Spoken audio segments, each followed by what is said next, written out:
A researcher at the University of Washington once wore a caveman mask and trapped several crows on campus. Standard field work. He tagged them, collected his data, let them go, and moved on with his day. Nothing unusual, except weeks later, when he walked across that same campus without the mask, in completely different clothes, on a completely different route. Those crows dove at him, screamed at him, followed him across the grounds. They knew his face, not his jacket, not his hat, his face. And then, and this is the part that should genuinely unsettle you, they told their friends. That's not a cute animal story. That's not, oh, nature is wonderful. That is a level of cognitive sophistication that we still struggle to fully explain. It implies facial recognition, across context changes. It implies persistent long-term memory.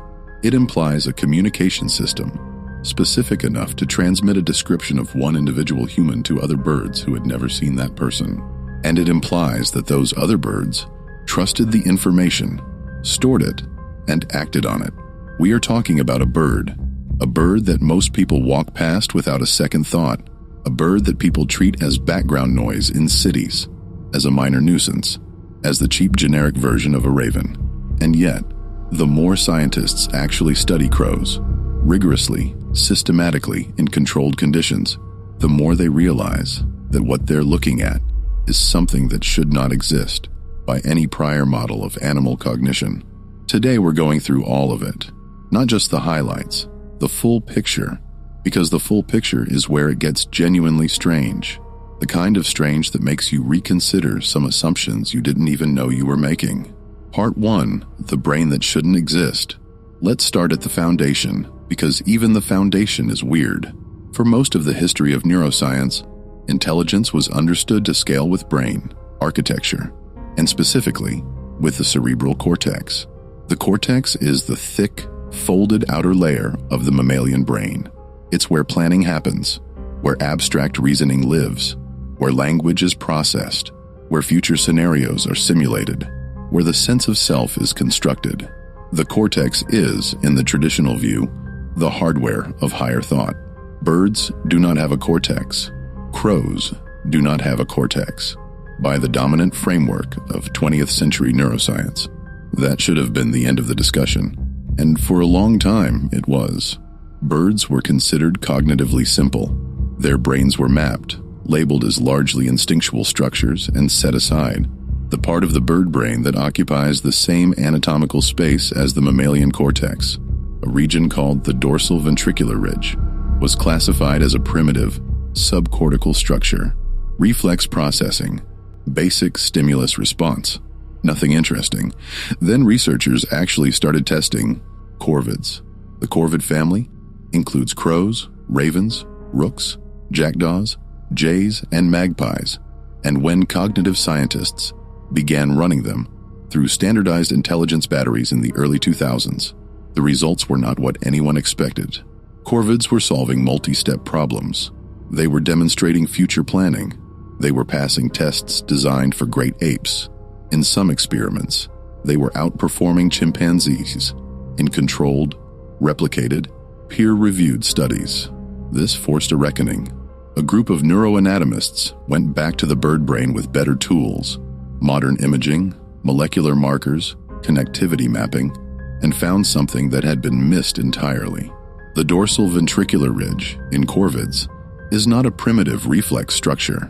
It is a densely connected, functionally sophisticated region with neuron types, layering patterns, and circuit architectures that are strikingly similar to the mammalian neocortex. Not identical.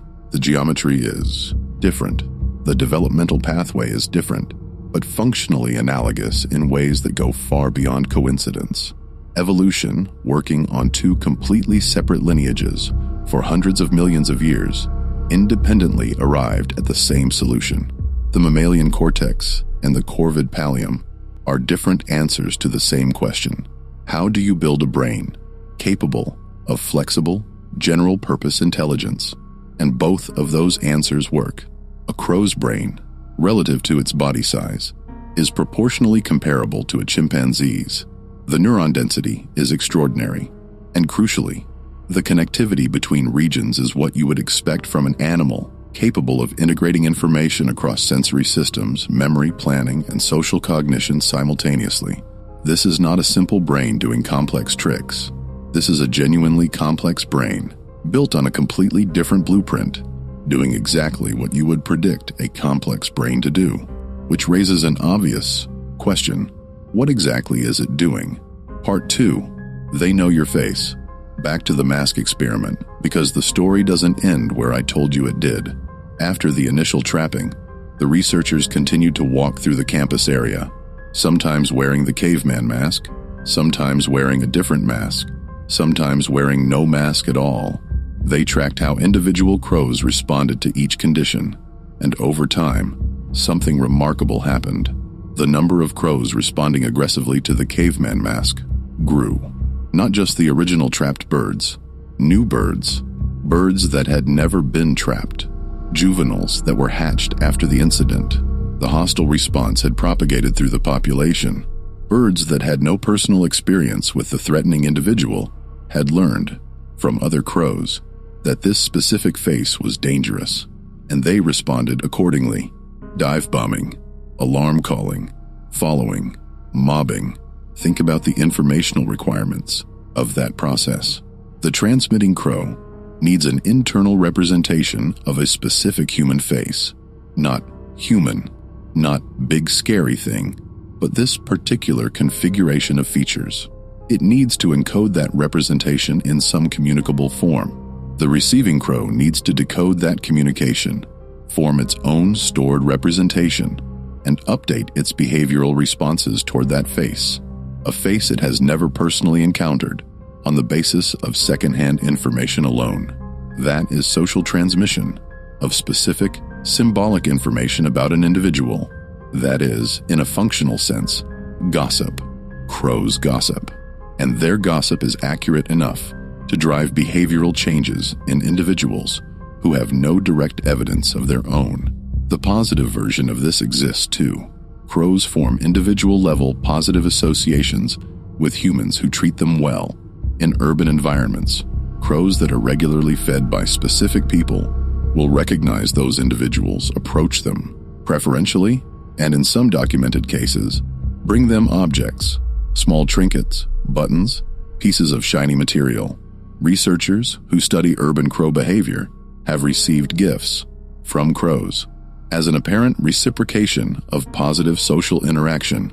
Whether that constitutes a theory of gift exchange, an understanding that giving something creates social obligation, is genuinely debated. But the behavior is real, documented, and consistent enough to have been the subject of serious scientific attention. Crows are tracking individual humans, forming persistent relationships with them, and in some cases actively working to maintain those relationships through behavioral offerings. If you've ever felt like a crow was watching you, you were right. And depending on your history with crows in your neighborhood, it may have already filed you under a category. Part 3. Funerals.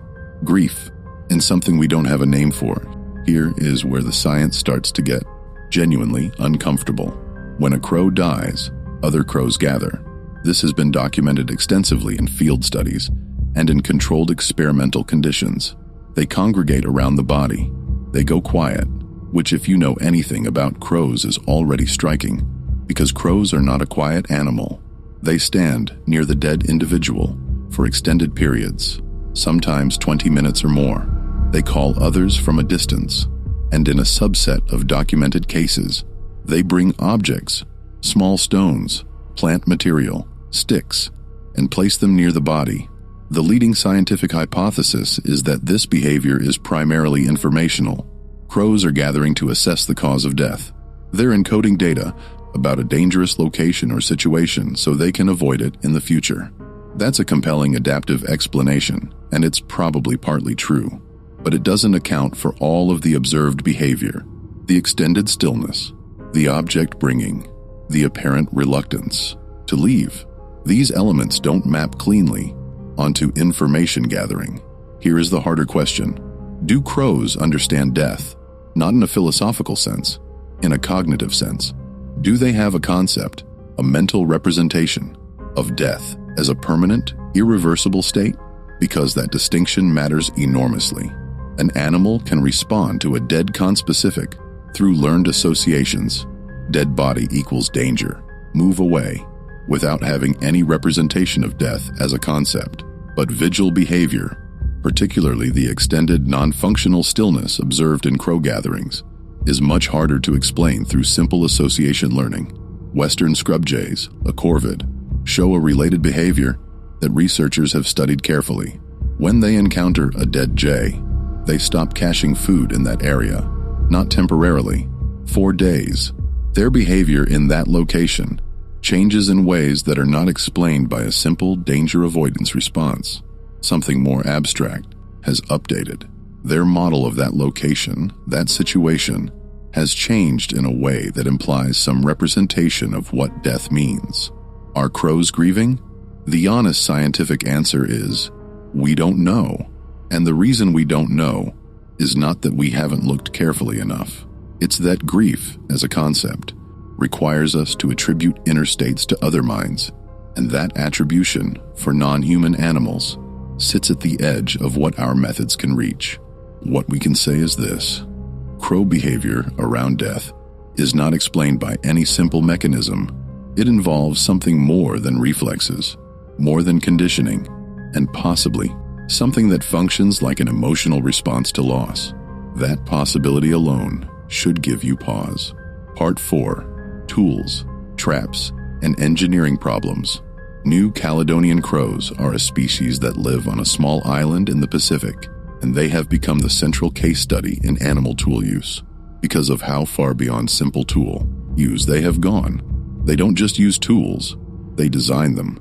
They select raw materials with specific physical properties: stiffness, hook potential, length, appropriate for specific tasks. They shape those materials through deliberate, multi-step modification processes.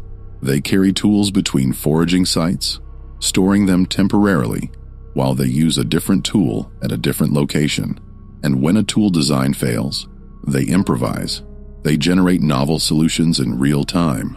The crow named Betty, studied at Oxford in the early 2000s, became arguably the most famous individual bird in the history of cognitive science. She was given a straight piece of wire and a vertical tube with a small bucket of food at the bottom. Nobody showed her what to do. She tried the straight wire, found it didn't work, then bent it into a hook against the edge of the container, and used that hook to retrieve the food. First attempt at a novel problem. No prior exposure to bent wire. No training. Pure insight. The mental simulation of a physical solution before executing it. That's not a trick. That is causal reasoning. It requires forming a mental model of the physical world, running a simulation of how a modified object would interact with the environment, arriving at a predicted outcome, and acting on that prediction. It requires, in other words, something very close to imagination. In the wild, New Caledonian crows create hooked stick tools from a specific plant using a precise manufacture sequence that produces a consistent, functional design. This design is transmitted culturally. Juveniles learn it from adults through observation and practice. Different populations on the island have different tool designs with measurably different levels of efficiency. Researchers tracking these design variations have found what appears to be cumulative cultural evolution, designs improving over generations as innovations spread through the population. Crow tool culture, with regional traditions, with intergenerational improvement, with innovation and transmission. That is not metaphor. That is the technical description of what is happening in the field. Part 5: Language, Syntax, and the Limits of What We Can Measure. Crow communication is more structured than most people realize. Distinct call types have been cataloged for specific contexts. Aerial predator alarms that differ acoustically from ground predator alarms. Contact calls that encode individual identity. Recruitment calls that function differently in different social situations. This level of referential specificity, calls that mean something, that refer to something in the world, goes well beyond the simple emotional vocalizations of many other animals. But the more interesting finding is structural. Analysis of crow call sequences has revealed that the order and combination of elements matters. The same acoustic units arranged differently produce different behavioral responses in other crows. That is syntax. The principle that meaning is not just in the elements, but in their arrangement. It is the organizational foundation of human language, and finding a functional analog in crow communication is not a small thing. We are not claiming crows have language in the full human sense. The claim is more specific and more interesting. The organizational principles underlying crow communication share structural properties with human language that we previously assumed were uniquely human.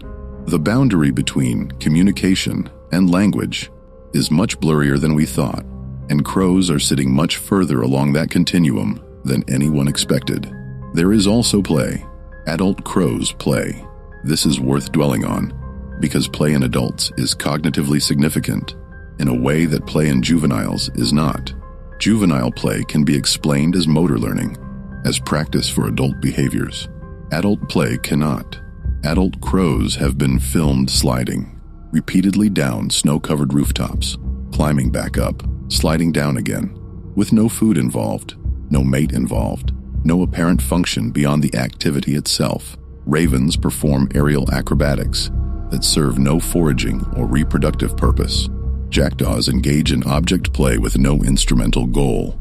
Play for its own sake requires the capacity to behave in ways decoupled from immediate adaptive function.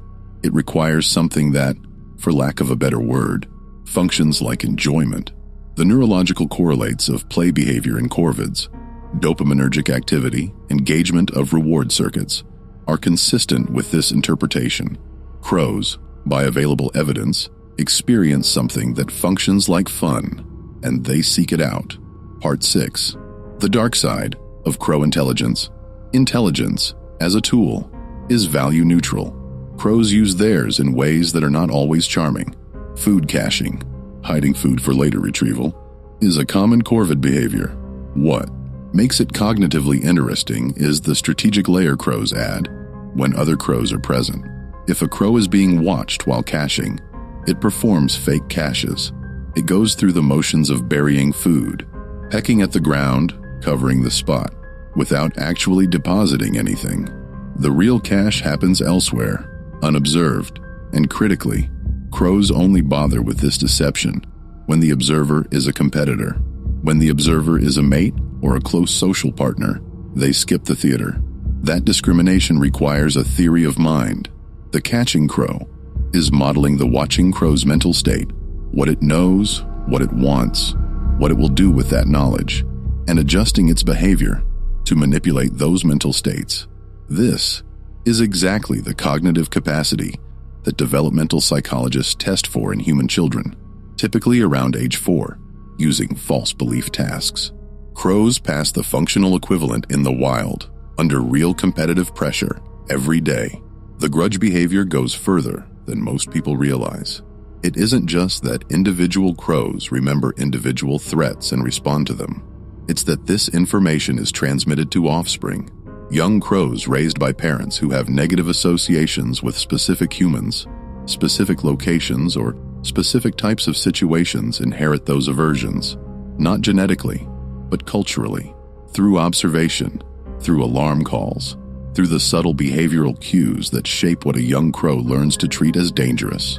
A human being who mistreated a crow in a particular location might find, years later, that the crows in that area, none of whom were alive during the original incident, still respond to them with hostility. The harm is remembered not by the individuals who experienced it, but by the community. That is transgenerational cultural memory in birds. And then there's the traffic light thing. Crows in multiple cities on multiple continents have been documented, placing hard-shelled nuts, walnuts primarily, on roads at intersections. They wait for vehicles to drive over the nuts and crack them. Then, when the light turns red and traffic stops, they walk into the road and collect the cracked shells. They have operationalized traffic signal timing. No one taught them this. It emerged independently, in different populations, through observation and trial and error. The crows in Tokyo do it. The crows in California do it.